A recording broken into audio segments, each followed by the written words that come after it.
नमस्कार दोस्तों, मैथिली पाठशाला पे मैं आकाश आप सभी का स्वागत करता हूँ। दोस्तों, आज जो हम चर्चा करेंगे वो भोजपुरी बनाम मैथिली भाषा के ऊपर में, जो कि भोजपुरी में करेंगे।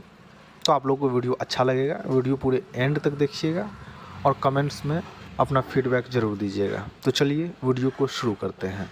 भोजपुरी और मैथिली दोनों भाषा बिहार के गर्व है। ई भाषा न सिर्फ शब्दन के मेल है, बल्कि एही में संस्कृत, इतिहास आ विरासत के महक बा। आज हम जानब कि भोजपुरिया मिठास आ मैथिली के कोमलता में का अंतर बा आ दोनों भाषा काहे खास बा।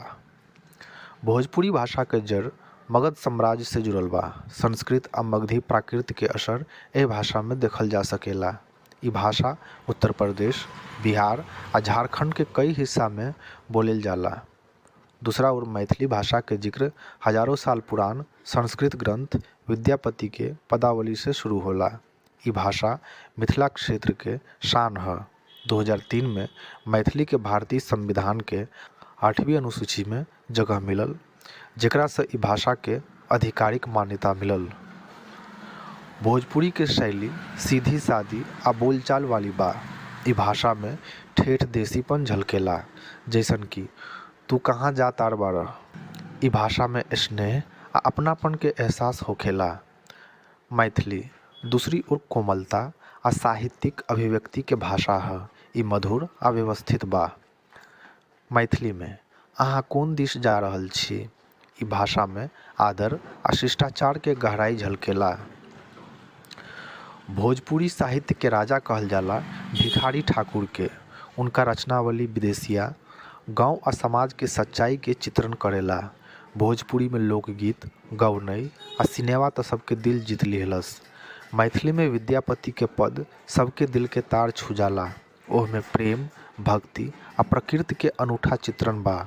मैथिली भाषा के संपन्न साहित्य भारत के सांस्कृतिक धरोहर के हिस्सा बा। भोजपुरी भाषा के आज करोड़ों लोग बोलत तारे, लेकिन अबहियो ए भाषा के संविधान में आधिकारिक मान्यता नइखे मिलल। मैथिली के स्थिति कुछ बेहतर बा। ई भाषा संविधान में मान्यता प्राप्त बा आ स्कूलन में पढ़ावल भी जाला। लेकिन दोनों भाषा के चुनौती बा कि आज के पीढ़ी एह में कम दिलचस्पी ले रहल बा। भोजपुरी के ताकत ओकर सरलता आ अपनापन है। ई भाषा दिल से बोले आ दिल तक पहुँचे। मैथिली के ताकत ओकर कोमलता आ साहित्यिक गहराई बा। ई भाषा शांति, प्रेम आ आदर के प्रतीक है। भोजपुरी आ मैथिली दोनों भाषा एगो सिक्का के दूगो पहलू जैसन बा। दोनों भाषा के आपस में तुलना न बल्कि गर्व से स्वीकार करे के जरूरत बा। आ इहे बात हमरा बिहार आ झारखंड के सांस्कृतिक समृद्धि के दर्शावेला। आई मिल के इस संकल्प ली कि भोजपुरी आ मैथिली के नयका पीढ़ी तक पहुँचावे में अपन योगदान दी। काहे कि ई भाषा सिर्फ शब्द ना बल्कि हमार पहचान बा। वीडियो पसंद आए तो लाइक करी, शेयर करी आ चैनल के सब्सक्राइब करे के ना भूली। कोनो प्रकार के त्रुटि के लेल हम अपनी लोगन से माफ़ी चाहब। धन्यवाद।